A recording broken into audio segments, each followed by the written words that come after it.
Buenas, un saludo a todos, bienvenidos a esta pequeña charla, a todos mis alumnos, exalumnos de maestrías, de especialización en Derecho Procesal, cordial saludo. Hoy vamos a abordar un tema principal que es lo inherente al decreto y práctica de medidas cautelares, ello aunado al tema que nos ocupa recientemente y que estamos en estos momentos atravesando, es el tema de cuarentena por el asunto del COVID-19, suspensión de términos, promulgación de decretos, leyes por el Ejecutivo, acuerdos emanados del Consejo Superior de la Judicatura, etc. Sabido es que recientemente, desde el mes de marzo, el gobierno, con base en el artículo 215 constitucional, ha venido promulgando decretos con fuerza de ley y de ello nos ocupamos específicamente de dos en esta charla. Los decretos leyes 491 del 28 de marzo de este año y el más reciente, el 564 de finales del mes de abril, en los cuales dos temas específicos inherentes, coetáneos con el tema de las medidas cautelares, se han proferido por el Ejecutivo. En primer lugar, la suspensión de términos y en segundo lugar, la implementación de las TIC, la implementación de las tecnologías de la información para el desarrollo de los procesos judiciales cuando no sea posible la presencialidad en los despachos judiciales.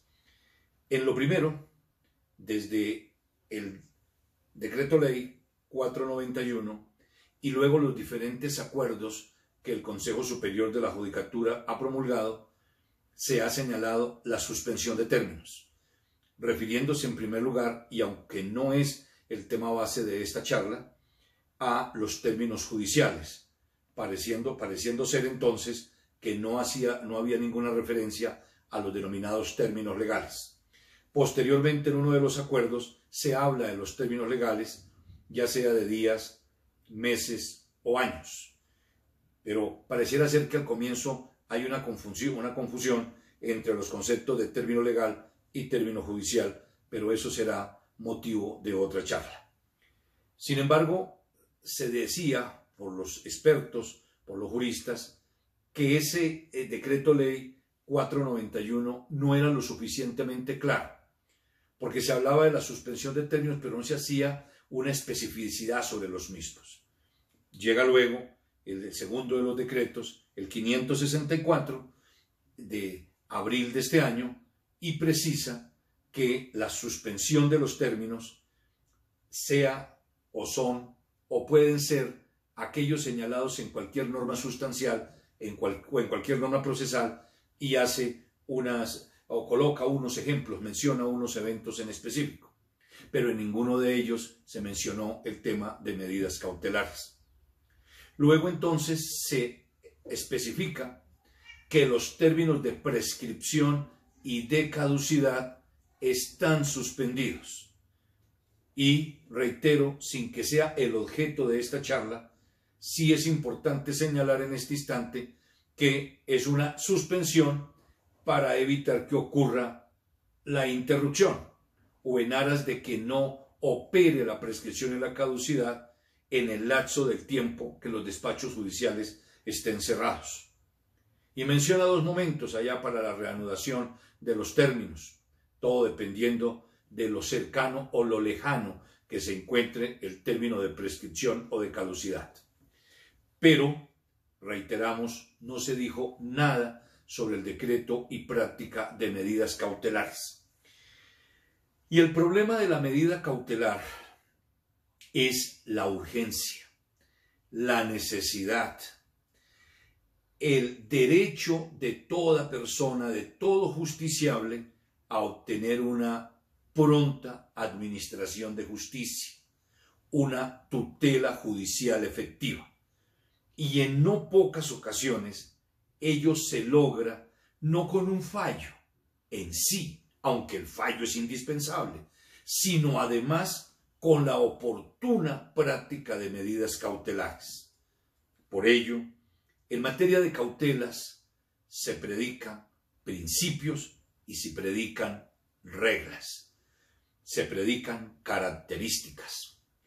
Y tres de los más importantes presupuestos de las medidas cautelares son el denominado fumus boni iuris o apariencia de buen derecho, el periculum in mora o peligro de la demora en el trámite del proceso, pero sobre todo el periculum in danni, el peligro de daño que se causa al justiciable por la demora, por la paquidermia, por la no prontitud de la administración de justicia en el decreto y práctica de la medida cautelar, con ello protegiendo o garantizando la efectividad de un derecho. De ahí entonces que al hablar de periculum in danni se habla de la responsabilidad, de la eventual responsabilidad estatal, pero no por acción, sino por omisión. Y una de las características más importantes de las medidas cautelares es el de la urgencia. La medida cautelar debe decretarse y practicarse lo más pronto posible y, de serlo, inaudita parte, justamente para evitar que la persona que debe soportar la cautela, por regla general el demandado, mas no siempre, realice maniobras elusivas frente a la práctica de esa cautela y luego se haga ilusorio el fallo que se llegue a proferir favorable a las pretensiones. De esa urgencia, por ejemplo, habla hoy el artículo 588 del Código General del Proceso con su carácter de residual, aunque eso no es nuevo, porque ya el 685 del Código de Procedimiento Civil, pero que la gran mayoría de nosotros nunca puso en aplicación, decía lo mismo, que cuando se soliciten medidas cautelares, el juez debe resolver sobre ellas a más tardar al día siguiente. Y sin embargo, pese a la urgencia, pese a estos presupuestos, pese a que el justiciable requiere tutela judicial efectiva, en ninguno de estos decretos leyes y en ninguno de los acuerdos se habla sobre la necesidad de implementar prontamente, de forma inmediata, un mecanismo para la práctica de medidas cautelares. Pareciera ser, y esta es una suposición personal, que el legislador temporal y los acuerdos del Consejo Superior han señalado o han pensado que al fin y al cabo las medidas cautelares se solicitan con la presentación de la demanda y que precisamente el término para presentar las demandas o para diferentes acciones que se deban acudir o se deban presentar frente a los jueces o medios de control en el contencioso administrativo están suspendidos, lo cual es cierto. Por eso mencionábamos hace un momento, que hoy los términos que venían corriéndole al justiciable para prescripción y para caducidad están suspendidos. Eso es cierto y está perfecto, con ello estamos totalmente de acuerdo. El decreto ley 564 de finales de abril de este año lo hizo muy bien en ese sentido, de regular el tema de la inoperancia de la prescripción y la caducidad por el tiempo que dure esta circunstancia anómala. También se refirió allá al tema del artículo 317 del Código General en relación con el desistimiento tácito y con el término para que los jueces puedan proferir los fallos, artículo 121. Pero reiteramos, no se dijo nada sobre la práctica de la medida cautelar. En ese orden de ideas, entonces, esta charla tiene el propósito, luego lo ampliaremos en espacios académicos de aula de clase o de esta manera virtual, tiene como propósito hacer una propuesta de la cual solicito amablemente ustedes se apropien, si así a bien lo consideran, se vaya, digamos, con el voz a voz señalando sobre esta necesidad a fin de que el legislador tome cartas en el asunto y si se necesita, como eventualmente va a suceder, ya escuchábamos en estos días voces escuchábamos al ministro de Hacienda, por ejemplo, señalando sobre la necesidad de una nueva emergencia económico-social con base en el artículo 215 constitucional, pues muy seguramente van a venir nuevos decretos leyes, nuevos acuerdos, en los cuales o se dilata a un tiempo más la presencialidad masiva en los despachos judiciales, y entonces se debe en ese evento privilegiar el tema del documento electrónico, se debe privilegiar la buena fe, se debe privilegiar la virtualidad en las actuaciones jurisdiccionales. Todo este conjunto de normas y acuerdos que hemos citado mencionan, por ejemplo, a propósito de mecanismos alternativos de solución de conflictos, el que las demandas se puedan presentar virtualmente, que se notifique virtualmente. Entonces también había una modificación al tema de notificaciones judiciales.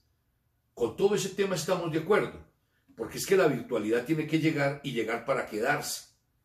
Pero si se tiene que promulgar un nuevo decreto ley o un acuerdo por el Consejo Superior de la Judicatura, la propuesta específica es la de implementar la medida cautelar extraprocesal.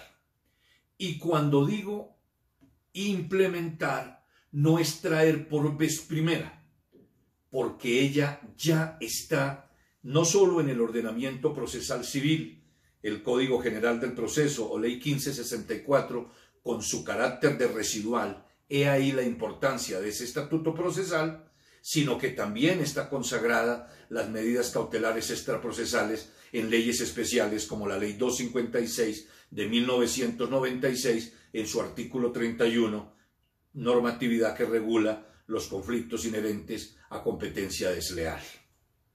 Pero centrémonos rápidamente en el Código General del Proceso. Allí se nos dice, por ejemplo, en el artículo 589, allí se hace referencia a las medidas cautelares extraprocesales a propósito de la práctica de pruebas extraprocesales. Lo que sucede es que aparentemente allí solo se permite la práctica de la prueba extraprocesal cuando el conflicto sobre el cual versará el futuro proceso y sobre el cual versa hoy la medida cautelar, o mejor, la prueba extraprocesal, tiene que ser conflictos inherentes a competencia desleal y a propiedad intelectual. Y entonces, en un primer momento, ello pareciera ser excluyente. Solo puede haber medidas cautelares extraprocesales cuando el conflicto sobre el cual versa la práctica de la prueba y el futuro proceso sean estas dos clases de circunstancias. Si eso fuese así, en estricto sentido, pues estaríamos frente a una norma absolutamente excluyente, que rompería el principio de igualdad y el principio de acceso a la administración de justicia, artículos 13 y 229 constitucionales. No, miren lo que dice el artículo 589 y me permito leer ese aparte. Y en los demás, digamos los demás casos, y en los demás en que expresamente una ley especial permita la práctica de medidas cautelares extraprocesales. Entonces, aparte del inciso primero del 589, lo podemos entender desde dos puntos de vista. En mi parecer, ambos válidos. Ustedes considerarán estar o no de acuerdo con quien les habla. En primer lugar, entender que ya hay leyes especiales que permiten la práctica de medidas cautelares extraprocesales. Acabo de mencionar, por ejemplo, la Ley 256 del 96 en materia de competencia desleal, pero también podríamos revisar la decisión 486 o Acuerdo de Cartagena en el tema de propiedad industrial.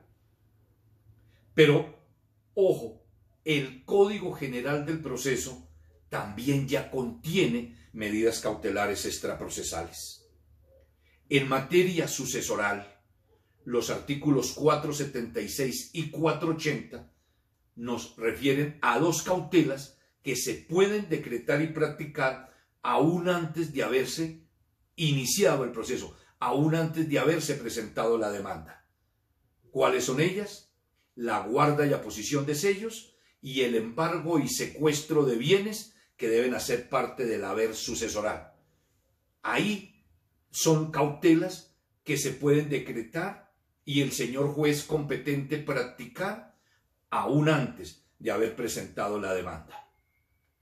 Pero si esto no nos terminase de convencer, le ruego ir al artículo 23 del Código General del Proceso, fuero de atracción.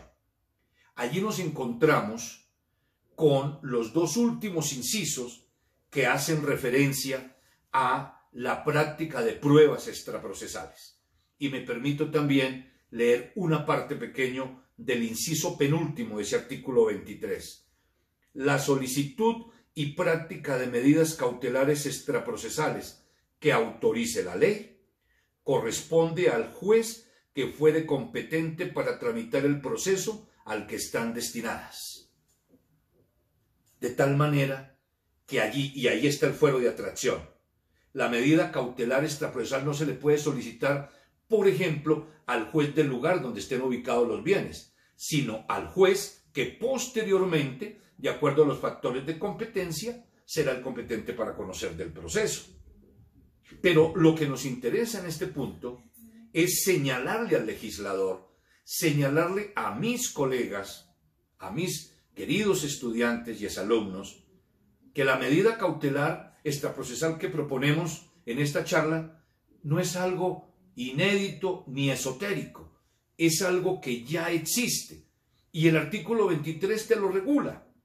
En cuanto al tema de factor de competencia, ¿quién será el juez competente para conocer de la práctica de una medida cautelar extraprocesal? El juez que posteriormente será el competente para conocer del proceso. Eso lo debe tener en cuenta el legislador extraordinario y, ¿por qué no, a futuro, el legislador ordinario? He venido proponiendo en las aulas de clase y en algunas charlas como las que tenemos hoy por este medio virtual, que se debe ampliar en una futura reforma al Código General del Proceso la medida cautelar extraprocesal a propósito del proceso ejecutivo, quirografario o con garantía personal. En no pocas ocasiones el afán de presentar la demanda ejecutiva no es la de interrumpir una prescripción o una caducidad, sino la de prontamente practicar una cautela, pero ahí comienza a dilatarse el tema mientras el auto de mandamiento, etc. ¿Por qué no dejamos eso para después y primero practicamos la cautela? De tal manera que estamos proponiendo que se implemente ya en el término de la instancia la posibilidad de práctica de medidas cautelares extraprocesales, por lo menos en tanto dura esta emergencia. Que en temas del derecho de familia, por ejemplo, se pueda solicitar alimentos provisionales, residencia separada de los cónyuges, guardas y custodias, visitas, embargos de bienes sujetos a registro, como en el caso que mencionaba hace un momento, la inscripción de la demanda y aquella medida cautelar innominada que la parte demandante considere y que luego el juez, en un control de legalidad, considere idónea, considere apropiada, justa, razonada y proporcionada para decretarla y practicarla y así ir garantizando el debido proceso. Pero no solamente proponemos que se modifique en cuanto a la práctica de medidas cautelares, sino también en cuanto a la práctica de ciertas medidas de ejecución anticipadas del fallo. Es decir, traer a tiempo presente los efectos de un fallo que aún no se ha proferido.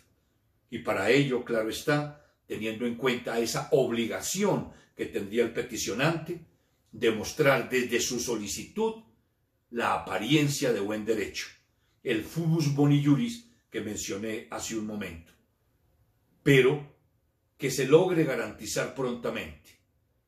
El ser humano, cuando acude a formas heterocompositivas de solución al conflicto, no está esperando una mera justicia formal, que haya una sentencia con parte motiva y parte resolutiva y que allí se contenga la ratio decidendi. Claro, eso es fundamental, pero ese es un tema que abordamos los abogados, incluyendo el señor juez de la primera o de la segunda instancia o el juez extraordinario y los abogados.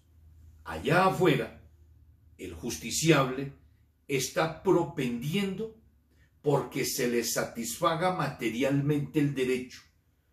Y cada vez que al justiciable, por vía heterocompositiva, se le garantiza la efectividad de su derecho, aleja definitivamente el solo pensar en hacer uso de la primera forma de solución al conflicto, el de justicia por mano propia. A esas épocas no podemos regresar, pero tampoco podemos simplemente enfrascarnos, aún de la mejor buena fe, a analizar aspectos meramente procesales, meramente probatorios, cuando afuera la sociedad clama es por una pronta y eficaz justicia. Y ello, aunque no solamente es por ese mecanismo, pero en la gran mayoría de ocasiones, la garantía de una tutela judicial efectiva lo logra el justiciable a partir de la oportuna práctica de medidas cautelares. Consideramos que hasta este momento, aún de la mejor buena fe, hemos fallado en no haber tocado el tema de las medidas cautelares en ninguno de estos decretos leyes, ni en ninguno de los acuerdos del Consejo Superior de la Judicatura. No dudo que ha sido de la mejor buena fe, pero igual el perjuicio se puede causar. Hoy no podríamos alegar aparentemente el periculum in danni, no podríamos alegar una responsabilidad estatal porque estamos en cuarentena y estamos en un tema de pandemia y tenemos que cumplir con el alejamiento social. Es decir, hay una razón de fuerza mayor que nos lo impide. Y ninguno de nosotros podríamos desconocer esta circunstancia. Pero cuando el Estado no regula el tema, cuando está regulando otros, pero deja de lado el tema de las medidas cautelares como mecanismo fundamental para la preservación, conservación o ejercicio de un derecho en su materialización, ¿por qué no podemos pensar que ahí sí comienza una eventual responsabilidad por omisión? Pero claro, este es un tema simplemente de reflexión por ahora. Quiero que pensemos todos sobre estas circunstancias, hagan sus propuestas, hagan sus comentarios, y el resto, quienes hoy todavía son mis alumnos, pues estos temas los seguiremos discutiendo posteriormente en el aula de clase. Claro, en un aula por ahora no presencial, sino meramente virtual, pero aula al fin y al cabo. Muchas gracias y reitero saludos para todos. Muy amables.